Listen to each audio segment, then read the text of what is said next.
Quand on pense à Wolverine, on pense tout de suite à ses griffes en adamantium, à sa rage animale et à son côté indestructible. Un vrai badass.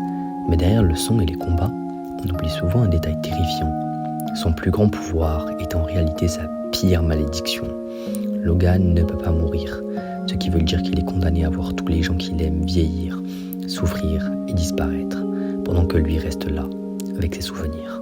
Bienvenue sur l'œil de la culture. Aujourd'hui, on analyse pourquoi Wolverine est le super-héros le plus tragique de la pop culture. La première tragédie de Logan, elle est physique.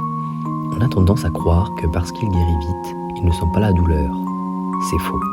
Dans les comics, il est précisé qu'à chaque fois qu'il sort ses griffes, elles déchirent sa chair et ses terminaisons nerveuses. Il ressent cette déchirure à chaque fois. Et n'oublions pas, l'adamantium, ce métal indestructible, greffé sur ses os, est un poison permanent.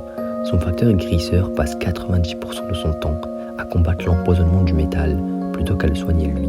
Logan vit dans un état de fièvre et de douleur constante depuis des décennies. Son corps est une prison de métal. Mais la douleur physique n'est rien à côté de la fracture mentale. Logan n'a pas choisi d'être Wolverine. On lui a volé sa vie, son nom James Howlett, et ses souvenirs pour en faire l'arme X. Imaginez un instant, vous vous réveillez dans une cuve, vous ne savez plus qui vous êtes, et on vous traite comme un animal de laboratoire. Pendant des années, il a erré comme une bête, cherchant désespérément à savoir s'il avait une famille, s'il avait été aimé.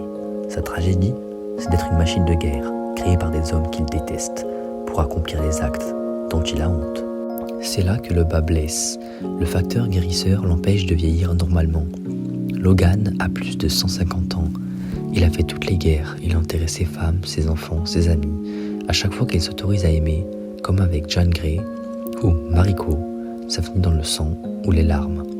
Regardez le film Logan, il finit vieux, épuisé, s'occupant d'un professeur X qui perd la tête, alors que tous les autres X-Men sont morts. C'est ça, la vraie définition d'un héros tragique, celui qui survit à tout, même à son propre bonheur. Au final, Wolverine n'est pas un héros parce qu'il est puissant, mais parce qu'il continue de marcher, malgré une vie qui ne lui a fait aucun cadeau. Sous le costume jaune ou le marcel sale, il reste un homme brisé, qui cherche simplement la paix qu'il ne trouvera jamais. Et vous, quel est selon vous le moment le plus triste de l'histoire de Logan ? Dis-moi-le en commentaire, je lirai tout le monde. Si cette analyse vous a plu, abonnez-vous à l'œil de la culture. C'était ma première vidéo sur la chaîne. Et lâchez un gros pouce bleu, ça aide énormément la chaîne. On se retrouve très vite pour un prochain décryptage. Et prenez bien soin de vous. Au revoir.